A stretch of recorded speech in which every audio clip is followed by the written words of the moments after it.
Hi friends, welcome back to Lakshmi Akshaya channel. ఈరోజు మనం very సింపుల్గా అరటికాయ ఆలు ఫ్రై అయితే చేసుకుందాం. అంతకంటే ముందు నా ఛానల్ అయితే ఎవరైతే సబ్స్క్రైబ్ చేసుకోండి.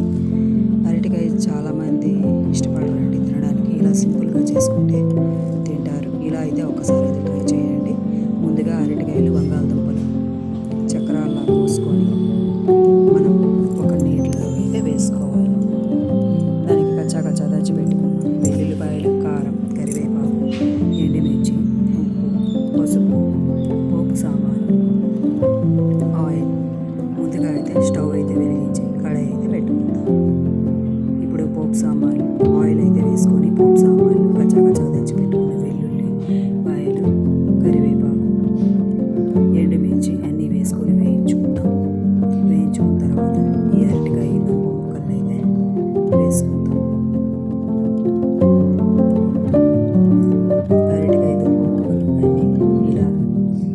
వేసుకున్న తర్వాత కొంచెం సాల్ట్ అయితే వేసుకుందాం. సాల్ట్ వేసుకొని ఆ పోపు అంతా ఆ దుంప ముక్కలకి, అరటికాయ ముక్కలకి పట్టేలా, ఆ పోపు సామాన్లోని ఆ పసుపు అంతా పట్టేలా ఒకసారి అయితే అట్ల కాడతో కలుపుకుందాం.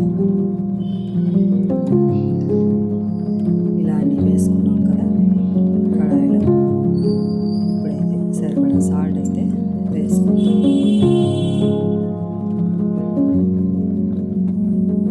ఇప్పుడు బాగా కలుపుకుందాం. ఆ పోపు సామాన్లో పసుపు, ఆ కచ్చా దంచి పెట్టుకున్న వెల్లుల్లిపాయ ముక్కలు, నెక్స్ట్ కరివేపాకు, ఎండుమిర్చి, ఇవన్నీ ఆ ముక్కలకి పట్టేలా ఒక్కసారి అయితే అట్లగారతో ఇలా కలుపుకుంటాం. కలుపుకొని కొంచెం వేగించుకోవాలి. ఇప్పుడు మూతకు తీసుకొని చూస్తే కొంచెం ముక్కలన్నీ బాగా ఫ్రై అయినట్టు. ఇప్పుడు కొంచెం కారం అయితే వేసుకుందాం. కారం వేసుకొని ఇంకొకసారి ఆ ముక్కలకి ఆ కారం పట్టేలా కలుపుకుందాం. చూస్తున్నారు కదా, ఆ కారం అంతా ఆ ముక్కలకి పట్టాలి. ఎవరికి ఎంత స్పైసీ కావాలో అంత స్పైసీగా చేసుకోవచ్చు. స్పైసీ తిన్న వాళ్ళు కొంచెం కారం ఒక 2 స్పూన్ల వరకు యాడ్ చేసుకోవచ్చు అండి. మేము కొంచెం కారం తక్కువగా తింటాం కాబట్టి నేను కొంచెం కారం తక్కువగానే వేసాను. ఇప్పుడు కొంచెం కసూరి మెతి అయితే మీద జల్లుకుందాం. కసూరి మెతి ఆప్షనల్ అండి. మీరు కరివేపాకు కూడా చిన్న ముక్కలుగా కట్ చేసుకుని పైన జల్లుకుంటే తినడానికి చాలా టేస్టీగా ఉంటుంది. ఇప్పుడు కొంచెం టేస్టీ కోసం నువ్వులు కూడా వేసుకుందాం.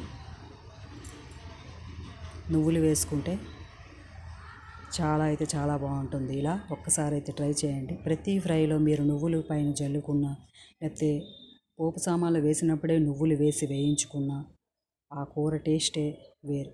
కూర ఫ్రై టేస్టే వేరు. చాలా బాగుంటుంది. ఆల్రెడీ ఫ్రై అయిపోయింది, ఆల్మోస్ట్ అయిపోయినట్టే. ఇప్పుడు మనం కరివేపాకు గుండగా కట్ చేసుకున్న ముక్కల్ని ఇలా పైన చల్లుకుంటే చాలా బాగుంటుంది. గార్లిష్ చేసుకుంటే ఇలా చూస్తున్నారు కదా, చాలా బాగా వేగిపోయి సింపుల్గా చారన్నంతో ఇలా ముక్కల్ని నంచుకొని తిన్నా, పప్పు అన్నంతో ఇలా ముక్కల్ని నంచుకొని తిన్నా చాలా బాగుంటుంది. ఒక్కసారి అయితే ఇలా కూడా ట్రై చేయండి. అరటికాయ ఎన్నో విధాలుగా వండుతారు, ఇలా వండినా బాగుంటుంది. అరటికాయ ఆలు ఫ్రై రెడీ అండి. మీకు కనుక ఈ వీడియో నచ్చినట్లయితే నా వీడియోని లైక్ చేయండి, షేర్ చేయండి. నా ఛానల్ని మాత్రం సబ్స్క్రైబ్ చేసుకోండి ఫ్రెండ్స్, మర్చిపోవద్దు. ఓకేనా ఫ్రెండ్స్, ఉంటాను. బాయ్.